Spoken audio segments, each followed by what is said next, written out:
우리 중 누군가가 어느 날 갑자기 이 세계의 규칙을 거부하기 시작한다면 어떻게 될까요?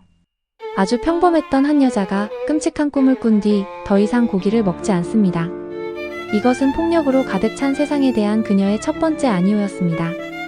그녀의 남편은 이해할 수 없는 아내의 행동에서 자신의 평온했던 세계가 무너지는 것을 보고, 그녀의 형부는 그녀의 앙상한 몸에서 금지된 예술적 영감을 발견하며, 그녀의 언니는 식물이 되어가는 동생을 보며 필사적인 책임감과 절망의 늪에 빠져듭니다. 이것은 한 여자의 이야기가 아닌 그녀를 둘러싼 세계의 거울에 비친 우리의 이야기입니다. 폭력은 무엇이고 구원은 어디에 있으며 우리는 타인을 어디까지 이해할 수 있을까요? 한강 장편 소설 채식주의자. 이제 그 잔혹하고도 아름다운 영혼의 투쟁 속으로 당신을 안내합니다. 제1부 채식주의자 남편의 시선. 저는 아내의 무난함을 사랑했습니다. 특별히 눈에 띄지도 감정을 격하게 드러내지도 않는 점. 딱히 거절이란 걸 할 줄 모르던 점. 그 모든 것이 제게는 안도감이었습니다. 결혼 생활은 잔잔한 강물처럼 흘러갔죠. 그런데 그날 새벽 잠에서 깬 저는 기이한 광경을 목격했습니다. 아내가 웅크리고 앉아 냉장고 안에 모든 육류를 꺼내고 있었습니다. 포장을 뜯지도 않은 쇠고기 등심, 끈적한 핏물이 밴 돼지고기, 차가운 비늘의 조기, 반투명한 오징어. 그 모든 것을 커다란 검은 비닐봉지에 쓸어 담고 있었습니다.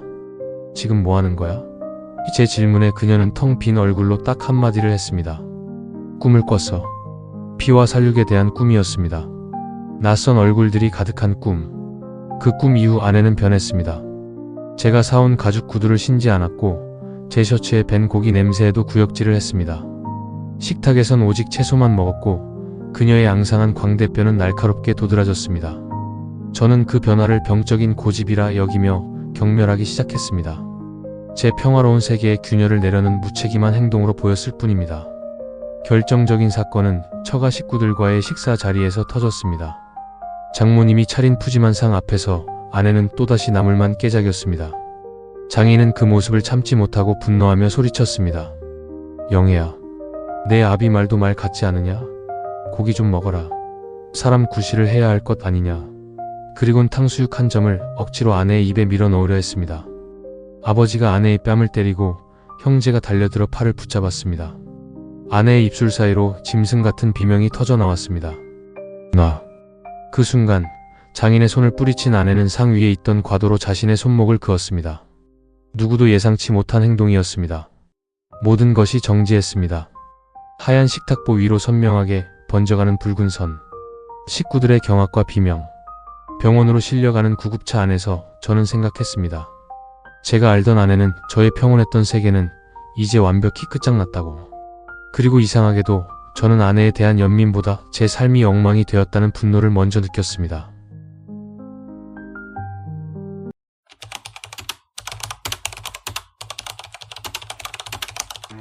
제2부 몽고반점 형부의 시선. 비디오 아티스트인 저는 몇 년째 슬럼프에 빠져 있었습니다.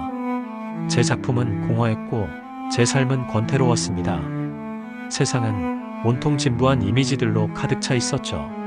그러다 아내에게서 처제, 영애의 이야기를 들었습니다.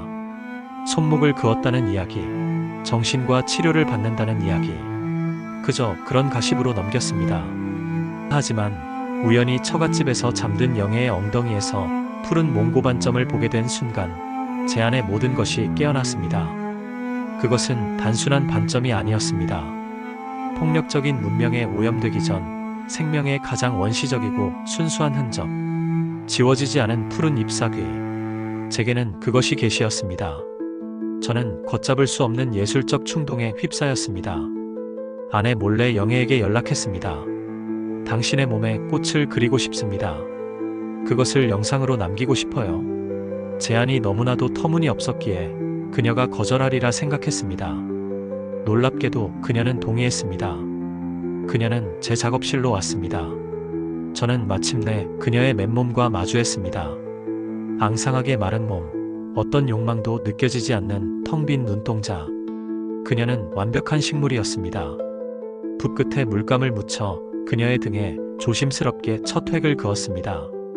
붉고 푸른 꽃들이 그녀의 앙상한 등과 가슴, 허벅지 위에서 피어났습니다. 붓이 지날 때마다 그녀의 몸이 가늘게 떨렸습니다. 이것은 음란함이 아닌 구원이었습니다. 죽어가는 육체 위에서 벌이는 필사적인 생명의 축제. 그녀는 제게 말했습니다. 내 얼굴에도 그려주세요. 마지막 촬영 날 저는 제 몸에도 그림을 그렸습니다. 그리고 우리는 서로의 몸에 그려진 꽃과 잎들을 탐하며 뒤엉켰습니다. 식물과 식물이 그러하듯 뿌리와 잎을 섞었습니다. 그것은 성교가 아닌 완전한 결합이었습니다. 바로 그 가장 절정의 순간, 작업실 문이 열리고 아내가 서 있었습니다. 아내의 경악에 찬 얼굴 앞에서 저의 위태로운 예술과 금지된 욕망은 산산조각 났습니다. 그날 이후 제 아내는 저를 유령처럼 대하기 시작했고, 저는 가장 완벽했던 예술의 순간을 영원히 잃어버렸습니다.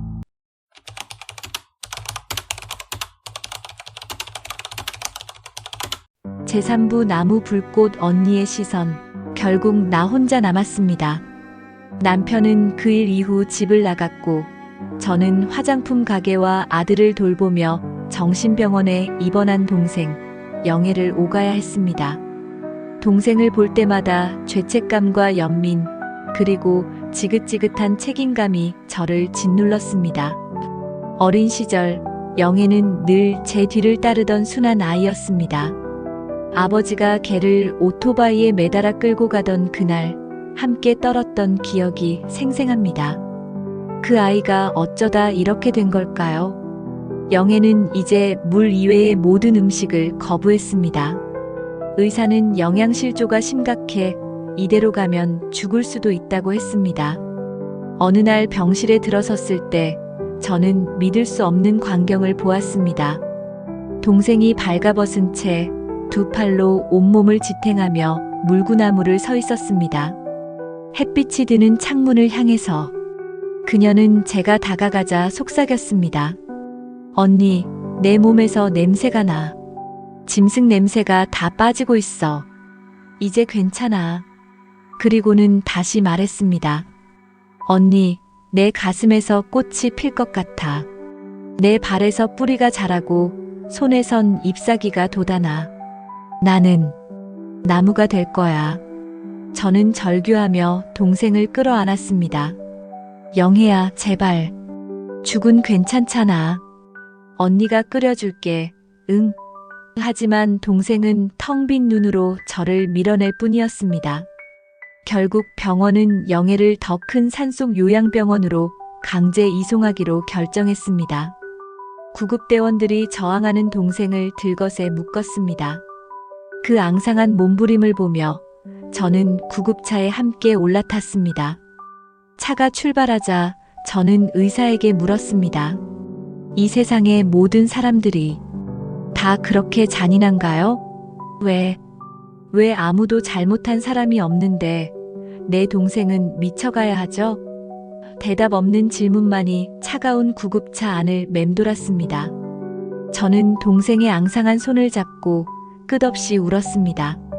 창밖으로 빠르게 스쳐 지나가는 지푸른 나무들을 보며 어쩌면 저기가 내 동생이 가고 싶어 하는 곳일지도 모른다는 끔찍한 생각을 했습니다.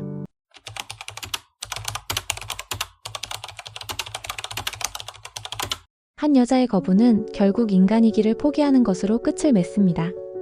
그녀는 폭력으로 가득 찬 인간의 세계를 떠나 고통도 욕망도 없는 식물의 세계로 가고자 했습니다. 채식주의자는 우리에게 묻습니다. 한 개인의 존엄성을 짓밟는 무심한 폭력은 어디에나 존재하며 어쩌면 우리 모두는 잠재적인 가해자이자 방관자가 아니냐고 말입니다. 남편의 무심함, 아버지의 강요, 형부의 예술적 착취, 그리고 언니의 버거운 책임감까지. 그 누구도 명백한 악인은 아니었지만 그들의 세계 속에서 영애는 부서져 갔습니다. 그렇다면 그녀의 마지막 선택은 과연 광기였을까요? 아니면 이 잔혹한 세상에서 스스로를 지키기 위한 가장 순수하고도 처절한 투쟁이었을까요? 그녀가 나무가 되고자 했던 것은 가장 비폭력적인 방식으로 세상에 저항하려 했던 마지막 몸부림은 아니었을까요? 이 소설은 명쾌한 답을 주지 않습니다. 다만 우리 안에 잠재된 폭력의 얼굴과 타인의 고통을 마주할 용기에 대해 깊고 아픈 질문을 남길 뿐입니다.